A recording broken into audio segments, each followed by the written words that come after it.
हरे कृष्णा। आप सभी को देवशयनी एकादशी की हार्दिक शुभकामनाएं। आषाढ़ मास के शुक्ल पक्ष में आने वाली एकादशी है देवशयनी एकादशी, जिसे हरिशयनी एकादशी के नाम से भी जाना जाता है। इस एकादशी का नाम देवशयनी इसलिए पड़ा क्योंकि इस दिन से भगवान विष्णु अगले 4 महीनों के लिए क्षीर सागर में शयन करने के लिए चले जाते हैं। क्षीर सागर में ही शयन करने क्यों चले जाते हैं, आज की कथा में आप जानेंगे।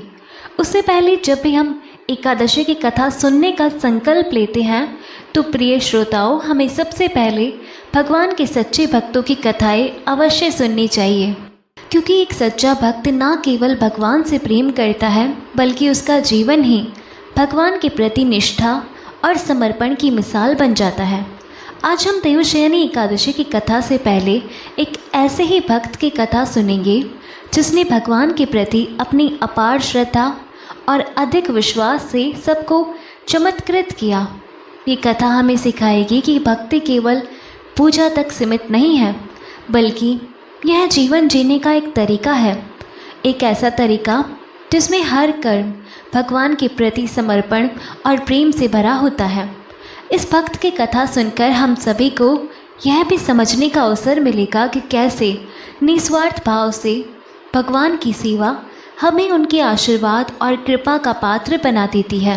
तो आइए हम सब मिलकर पहले भगवान के ऐसे ही भक्त की कथा सुनेंगे और फिर हम सुनेंगे देवशयनी एकादशी की कथा। एक बार अड़ैया नाम के एक बहुत ही भोले भाले नवयुवक थे। अड़ाई कहते हैं 2.5 किलो को, और उनका नाम अड़ैया इसलिए पड़ा क्योंकि उनका आहार यानी भोजन कम से कम 2.5 किलो का होता था। माता पिता की मृत्यु के बाद अब उन्हें 2.5 किलो आटे की रोटी खिलाने वाला कोई बचा ही नहीं। अब जब भोजन की कमी पड़ने लगी तो वे एक आश्रम में गए और उन्होंने कहा कि हमें नौकरी पर रख लीजिए। साथ ही उन्होंने आश्रम वालों को बताया कि वह तो 2.5 किलो भोजन पाते हैं। आश्रम वालों ने कहा कि वहाँ तो भंडारा चलता है, तो 2.5 किलो भोजन की व्यवस्था तो हो ही जाएगी। अब उन्होंने अड़ैया जी से पूछा कि आप क्या सेवा कर सकते हैं। तो अड़ैया जी ने कहा, जो आप सेवा बताएंगे और सिखाएंगे मैं वह सब कर लूँगा। तो उन्हें गैया चराने की सेवा दे दी गई और उन्हें बताया गया कि वैष्णव सिद्धांत का पालन करते हुए आप जब गाय चराने जा रहे हो तब यहाँ से आटा और सब्जी साथ लेकर जाए, जंगल में भोजन पकाए, ठाकुर जी को भोग लगाकर फिर आप प्रसाद पाए। अड़ैया जी कहने लगे, लेकिन हमें तो भोग लगाना आता ही नहीं। अब आश्रम से उन्हें आज्ञा मिली कि जैसे ही भोग तैयार हो जाए तो भगवान को बुला लीजिएगा, वह भोग लगा लेंगे, उसके बाद आप प्रसाद पा सकते हैं। अब अड़ैया जी गाय लेकर चराने के लिए गए तो साथ में उन्होंने गोबर के उपले बीन लिए और 2.5 किलो आटे की बाटी बना ली और आलू का भरता भी बना लिया।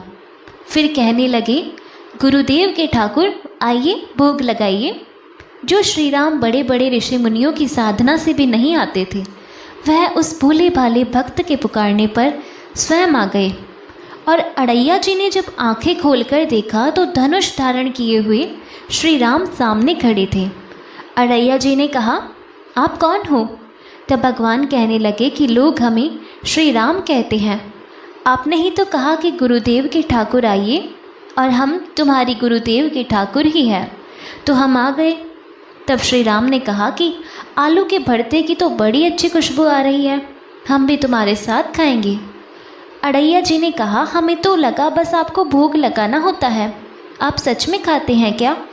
तो श्री राम जी कहने लगे, हम सबका नहीं खाते, लेकिन आप जैसे भक्त जब पुकारते हैं तो हम उनका जरूर पाते हैं।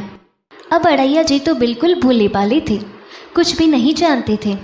इससे पहले ठाकुर जी की सेवा उन्होंने कभी की ही नहीं, ना कभी भोग लगाया था। अब भगवान जो बड़े बड़े मुनियों के ध्यान में नहीं आते थे, वो उस भोले भाले भक्त के सिर्फ एक बार बुलाने पर आ गए। राम जी कहने लगे कि आप आंखें बंद करिए तो हम आपका भोग पाएंगे। अड़ैया जी ने सोचा कि प्रभु बस 1 या 2 बाटी खाएंगे, चलो कोई बात नहीं, आज 2.5 किलो ना सही, थोड़ा कम ही सही, आज ऐसे ही गुजारा कर लेंगे। लेकिन प्रभु श्री राम ने तो सारी बाटी और सारा भरता खा लिया। अड़ैया जी ने आंखें खोली तो देखा ना तो भरता था ना बाटी थी, सब गायब।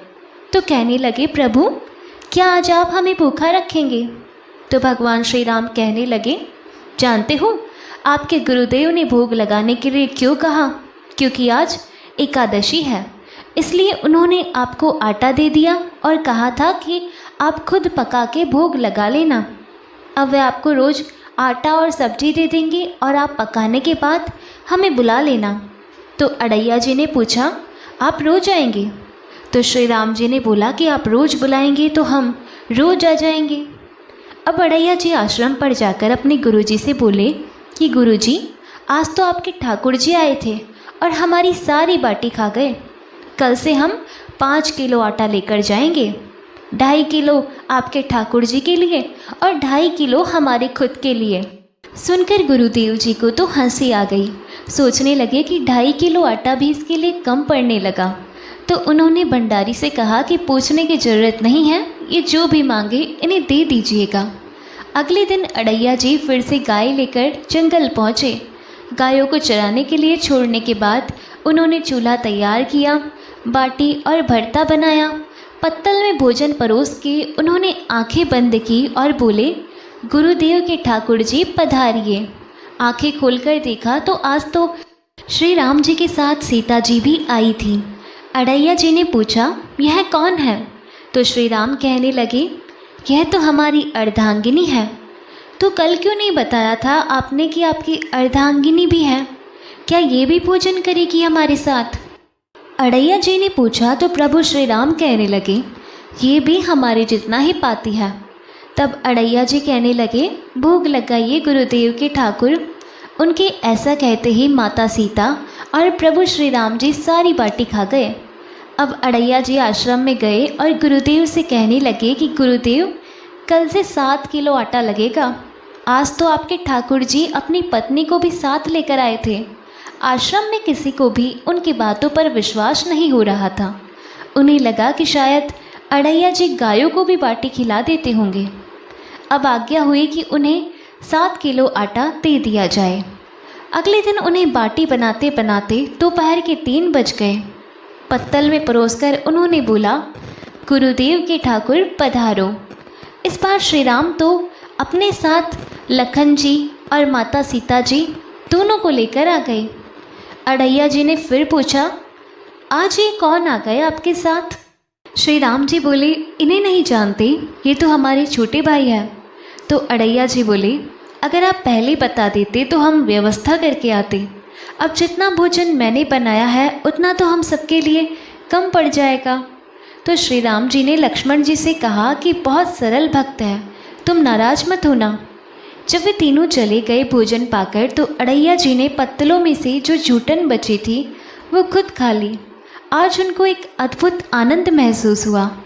अगले दिन वो फिर से आश्रम में 10 किलो आटा मांगने लगे। उन्होंने बताया कि गुरुदेव, आज तो आपके ठाकुर जी के साथ एक गोरे गोरे भाई भी आए थे।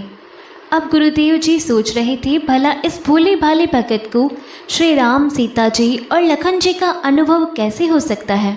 अड़ैया जी ने आज 10 किलो आटा लिया, जंगल गए, बाटी बनाई और फिर बोले, गुरुदेव के ठाकुर पधारो। आज तो उन्होंने देखा कि आज तो साथ में विशाल गदा लिए हनुमान जी भी आ गए। अब उन्होंने राम जी से पूछा, आज ये कौन है?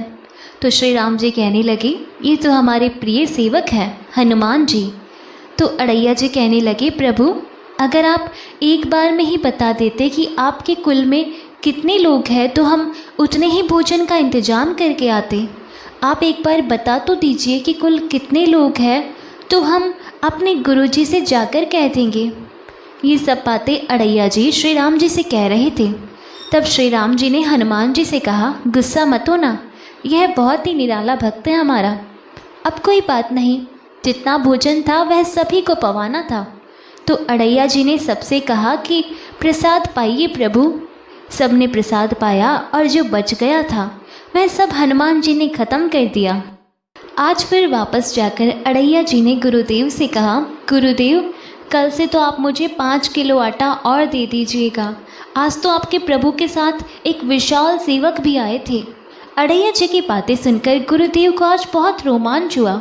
उन्होंने सोचा कि क्या प्रभु सच में करुणा करके इस भगत को दर्शन दे रहे हैं। उन्होंने सोचा कि अगली बार यह वापस आए तो मैं इनकी परीक्षा लूँगा।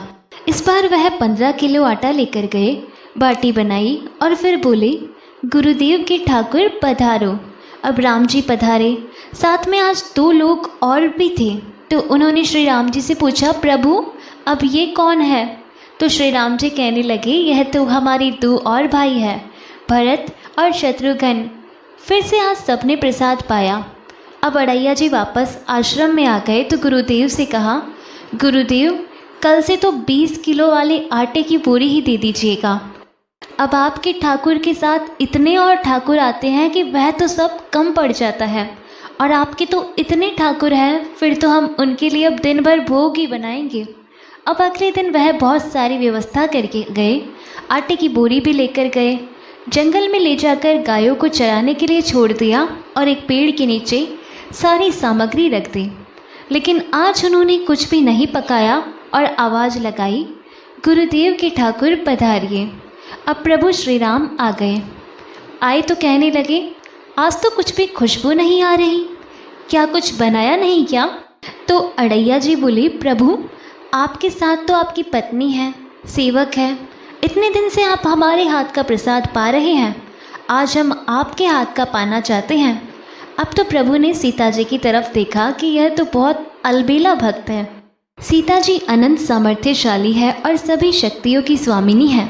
अड़ैया जी ने प्रभु से कहा, प्रभु हमने ना लकड़ी और ना ही उपले इकट्ठे किए हैं, आपकी ये जो सेवक है इनसे कहिए ये भी तो कुछ करे। तो श्री राम जी ने हनुमान जी से उपला और लकड़ियाँ इकट्ठा करने को कहा, लक्ष्मण जी को चूल्हा जलाने को कहा और मैया सीता जी भोजन पका रही थी। तब उन्होंने प्रभु से कहा कि आप भोजन बनाइए, तब तक हम गायों को इकट्ठा करके आते हैं। अब वे भागकर आश्रम में गए और गुरुदेव से बोले कि गुरुदेव आज तो हमने आपके ठाकुर के पूरे परिवार को फंसा लिया है। आज तो सारे ठाकुर मिलकर रोटी और बाटी बना रहे हैं। गुरुदेव चलिए, जल्दी चलिए गुरुदेव, आपको शंका होती थी ना, आज आप उनके हाथ से बना भोजन ग्रहण कीजिए। अब गुरुदेव ने सोचा, ये तो पागल आदमी है। राम जी जो बड़े बड़े योगियों के ध्यान में भी नहीं आते, वे भला कैसे गंवार आदमी जिसका कोई नाम तक जपना नहीं आता, कोई ग्रंथ पढ़ना नहीं आता, उसके भला सामने कैसे आ सकते हैं। लेकिन उन्होंने सोचा कि भगवान की दयालुता पर तो संशय करना ही नहीं चाहिए, चलकर देख लेते हैं सच्चाई क्या है। गुरुदेव निरंतर भजन परायण थे तो प्रभु के दर्शन के अधिकारी तो थे ही। अब जब वे वहाँ पहुँचे तो वहाँ तो पूरा का पूरा राम दरबार उपस्थित था। अब उन्होंने प्रभु के चरणों में साष्टांग प्रणाम किया और कहने लगे, प्रभु यह आपकी लीला समझ में नहीं आई। तब भगवान ने कहा कि देखो, जो ज्ञानी भक्त है मैं अत्यंत तर्क के द्वारा भी उनकी पकड़ में नहीं आता। जो विद्वान है उनकी विद्वता मुझे छू नहीं सकती, लेकिन जो दीन है, जो भोले हैं, उनके सामने मैं अपनी दिव्यता और महानता को भूल जाता हूँ। देखो, तुम्हारे इस भक्त की आज्ञा पर हमारा पूरा परिवार इनकी सेवा में लगा हुआ है। ऐसा कहकर प्रभु श्री राम, गुरुदेव जी और उनके भक्त अड़ैया जी को दर्शन देकर कृतार्थ कर अपने परिवार सहित वहीं अंतर्ध्यान हो गए। तो अड़ैया जी में कोई नाम जप या कोई पूजा पाठ की दिनचर्या तो थी नहीं, लेकिन उन्होंने अपने गुरुदेव की हर आज्ञा का पालन किया। गुरुदेव जी ने उनको जैसी शिक्षा दी उसका पालन उन्होंने सही से किया, तभी तो उन्हें इतनी आसानी से प्रभु मिल गए। तो हमें गुरु की आज्ञा का पालन तो अवश्य करना चाहिए और हम सबके जीवन में कोई ना कोई गुरु तो अवश्य होने चाहिए। प्रेम से बोलिए भक्त अड़ैया जी की जय। प्रिय श्रोताओं, यह तो थी भक्त और भगवान के अपार स्नेह और अटूट संबंध की कथा। अब शब्दों से परे चलिए, आज हम प्रवेश करते हैं उस दिव्य क्षण में जब समय थम जाता है और श्रद्धा बोल उठती है। आज का दिवस साधारण नहीं, यह देवशयनी एकादशी वो पुण्यतिथि है जब स्वयं श्री हरि अपनी शेषनाग शैया पर क्षीर सागर में योग निद्रा में लीन होते हैं। यह वह क्षण है जब संसार की गति मंद हो जाती है, पर भक्त का हृदय और तेजी से प्रभु की ओर दौड़ पड़ता है। ये वह समय है जब सृष्टि मौन हो जाती है, परंतु भक्ति की ध्वनि भीतर उठने लगती है। तो आइए अपने अंतर मन के दीप को प्रज्वलित करें और कल्पना करें उस दिव्य भूमि की, हस्तिनापुर की राजसभा, जहाँ धर्मराज युधिष्ठिर अपने राज सिंहासन पर नहीं बल्कि श्रद्धा की मुद्रा में प्रभु श्री कृष्ण की प्रतीक्षा कर रहे हैं। और तभी गगन में एक दिव्य प्रकाश फूटता है। सप्त स्वर्ण विमानों की आभा से आकाश रंग जाता है। देव गंधर्वों के स्वर गूंजने लगते हैं और वंशी की मधुर तान सारी पृथ्वी को पावन कर देती है। स्वयं श्री कृष्ण प्रकट होते हैं, ध्यान मगन, तेजस्वी, करुणा से भरपूर। राजसभा के द्वार पर जब उनके चरण पड़ते हैं, वह सभा अब सभा नहीं बल्कि मोक्ष की पाठशाला बन जाती है। युधिष्ठिर महाराज नतमस्तक होते हैं और धीमे स्वर में पूछते हैं, हे प्रभु, बताइए, जो व्रत जो समस्त पापों को हरता है और पुण्य को बढ़ाता है, और जिस दिन से चातुर्मास की आध्यात्मिक यात्रा आरंभ होती है, तब प्रभु मुस्कुराते हैं और कहते हैं, हे धर्मराज सुनो, देवशयनी एकादशी की वह कथा जिसे केवल कान से नहीं हृदय से सुनना होता है। आइए कथा से पहले हम सभी भगवान श्री हरि से प्रार्थना करें। ओम नमो भगवती वासुदेवाय। हे श्री हरि विष्णु, आप ही सृष्टि के पालक हैं, आप ही भक्तों के उद्धारक हैं। आपके श्री चरणों में जो श्रद्धा से नतमस्तक होता है, उसे जीवन और मृत्यु के भय से मुक्ति मिलती है। हे कमल नयन, क्षीर सागर में शयन करने वाले हे प्रभु, आज जब आप देवशयनी एकादशी के दिन विश्राम के लिए क्षीर सागर में प्रवेश करने जा रहे हैं, हम आपकी इस दिव्य लीला को सुनने के लिए एकत्र हुए हैं। हमें शक्ति दीजिए कि इस व्रत का पालन श्रद्धा और संकल्प से करें। हमें बुद्धि दीजिए कि हम मोह, पाप और अज्ञान से मुक्त हो सकें, और कृपा दीजिए कि इस कथा का श्रवण हमारे जीवन को पुण्यमय बना दे। हे नारायण, जिस प्रकार आपने गजेंद्र की पुकार सुनी, ध्रुव को दर्शन दिए और भक्त प्रहलाद को बचाया, वैसे ही हम सबकी आत्मा को भी जागृत कीजिए। इस व्रत और कथा के माध्यम से हम आपके और अधिक निकट आए, यही हम सबकी प्रार्थना है। ओम श्री विष्णवे नमः। ओम श्री कृष्णाय नमः। धर्मराज युधिष्ठिर भगवान श्री कृष्ण से कहते हैं, हे मधुसूदन, आषाढ़ मास के शुक्ल पक्ष में आने वाली एकादशी का नाम क्या है और इस एकादशी का पालन करने की व्रत विधि क्या है? महाराज युधिष्ठिर की जिज्ञासा सुनकर भगवान मधुसूदन कहने लगे, हे पृथ्वी लोक के संरक्षक, ध्यानपूर्वक सुनो। मैं अब आपको वह कथा सुनाने जा रहा हूँ जो कि एक समय सृष्टि के रचयिता ब्रह्मा जी ने देवर्षि नारद को सुनाई थी। अब देखिए, जैसा कि आप तो जानते ही हैं कि परम वैष्णव नारद मुनि सदैव ही लोक कल्याण के लिए भिन्न भिन्न ब्रह्मांडों में विचरण किया करते हैं, और करुणामयी देवर्षि नारद सदैव सामान्यबद्ध जीवों के उद्धार हेतु प्रयासरत रहते हैं। ऐसे ही लोक कल्याण की जिज्ञासा लेकर एक दिन देवर्षि नारद पहुंच गए श्री ब्रह्मा जी के पास, और वहां जाकर श्री ब्रह्मा जी को प्रणाम करके उन्होंने पूछा, हे ब्रह्मा जी, आषाढ़ मास के शुक्ल पक्ष में कौन सी एकादशी आती है और वह किस प्रकार जीवों का उद्धार करती है? देवर्षि नारद का यह प्रश्न सुनकर ब्रह्मा जी ने कहा, हे मेरे प्रिय पुत्र, भगवान श्री विष्णु के प्रिय एकादशी व्रत से बढ़कर और भला क्या हो सकता है? जो भी व्यक्ति एकादशी का अनादर करता है वह घोर नरक में जाता है। आषाढ़ मास के शुक्ल पक्ष में पड़ने वाली एकादशी को हरिशयनी एकादशी या पद्मनाभा एकादशी के नाम से जाना जाता है। इसके विषय में हे नारद, अब मैं एक पौराणिक कथा सुनाता हूँ, ध्यानपूर्वक सुनो। सतयुग में मानधाता नामक एक चक्रवर्ती सम्राट राज्य करते थे। उनके राज्य में प्रजा बहुत सुखी थी, किंतु भविष्य में क्या हो जाए ये कोई नहीं जानता। अतः वे सम्राट भी इस बात से अनभिज्ञ थे कि उनके राज्य में शीघ्र ही भयंकर अकाल पड़ने वाला है। उनके राज्य में पूरे 3 वर्ष तक वर्षा न होने के कारण भयंकर अकाल पड़ गया, और इस अकाल से चारों ओर त्राही त्राही मच गई। धर्म पक्ष के यज्ञ, हवन, पिंडदान, व्रत कथा आदि में कमी हो गई। जब मुसीबत पड़ी हो तो धार्मिक कार्यों में प्राणी की भला रुचि कहाँ रह जाती है। भीषण अकाल से त्रस्त प्रजा ने अब राजा के पास जाकर रक्षा की गुहार लगाई। राजा तो इस स्थिति को लेकर पहले से ही दुखी थे। वे सोचने लगे कि आखिर मैंने ऐसा कौन सा पाप कर्म किया है जिसका दंड मुझे इस रूप में मिल रहा है। फिर इस कष्ट से मुक्ति पाने का कोई साधन करने के उद्देश्य से राजा अपनी सेना को साथ लेकर जंगल की ओर चल पड़े। वहाँ भटकते भटकते एक दिन वे ब्रह्मा जी के पुत्र अंगिरा ऋषि के आश्रम में जा पहुँचे। पहुंचकर उन्होंने साष्टांग प्रणाम किया। ऋषिवर ने आशीर्वाद देने के बाद कुशल मंगल पूछी। फिर जंगल में विचरने और अपने आश्रम में आने का कारण जानना चाहा। तब राजा ने हाथ जोड़कर कहा, हे महात्मन, मैं सभी प्रकार से धर्म का पालन करता हुआ भी अपने राज्य में अकाल का दृश्य देख रहा हूँ। आखिर किस कारण से ऐसा हो रहा है? कृपया इस समस्या का कोई समाधान बताइए।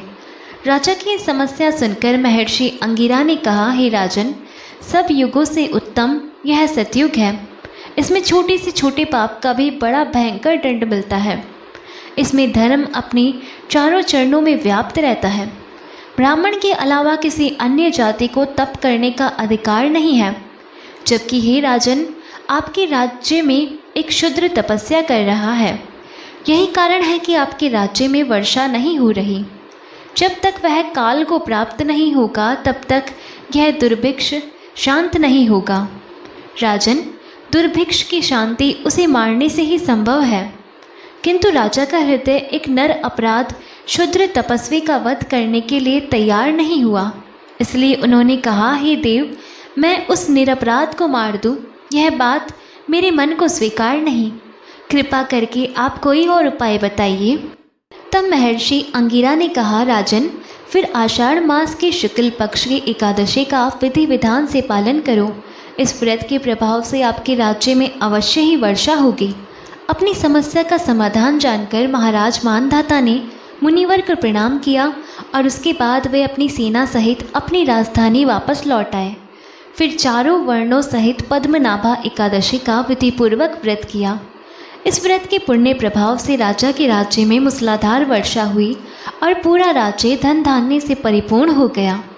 भगवान श्री कृष्ण महाराज युधिष्ठिर से कहते हैं, हे राजन, यह महान पुण्यदायी, स्वर्ग और मोक्ष प्रदान करने वाली, सभी पापों को हरने वाली तथा उत्तम एकादशी व्रत है।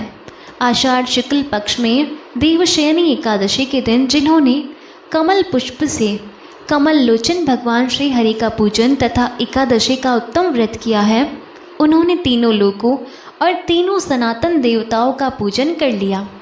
हरिशयनी एकादशी के दिन मेरा एक स्वरूप राजा बलि के यहाँ रहता है और दूसरा क्षीर सागर में शेषनाग की शैया पर तब तक शयन करता है जब तक आगामी कार्तिक की एकादशी नहीं आ जाती।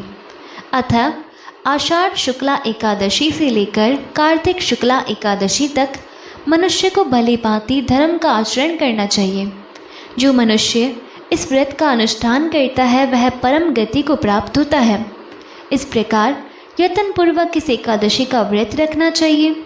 एकादशी की रात में जागरण करके शंख चक्र और गदा धारण करने वाले भगवान श्री विष्णु की भक्तिपूर्वक पूजा करनी चाहिए।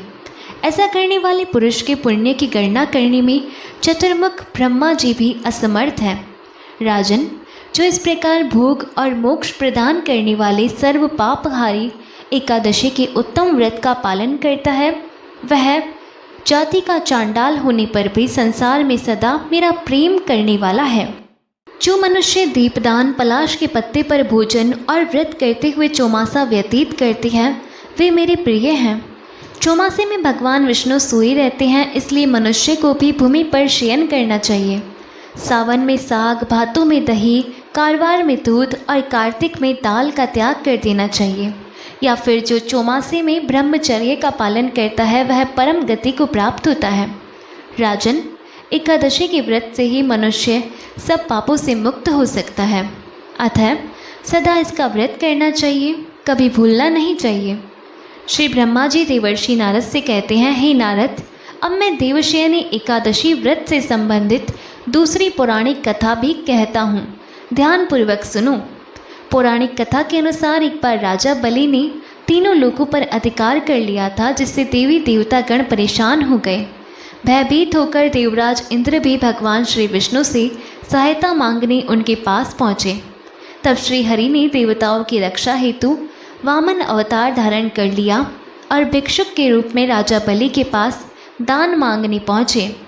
उन्होंने राजा बलि से 3 पग भूमि का दान मांगा, जिसमें वे पहले पग में समस्त दिशाओं सहित संपूर्ण पृथ्वी और आकाश को नाप लेते हैं।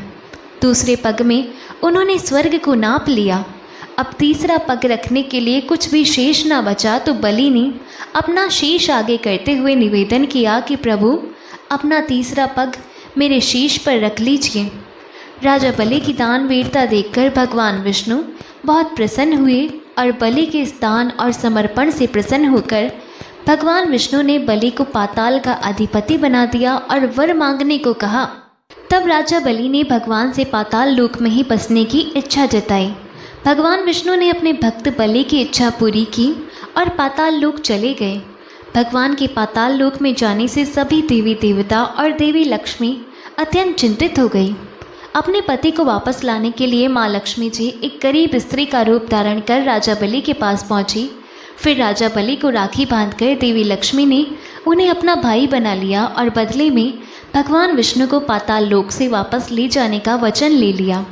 तब भगवान ने राजा बलि को निराश न करते हुए ये वरदान दिया कि वे हर साल आषाढ़ शुक्ल एकादशी से कार्तिक शुक्ल एकादशी यानी कि 4 महीने तक पाताल लोक में योग निद्रा में वास करेंगे।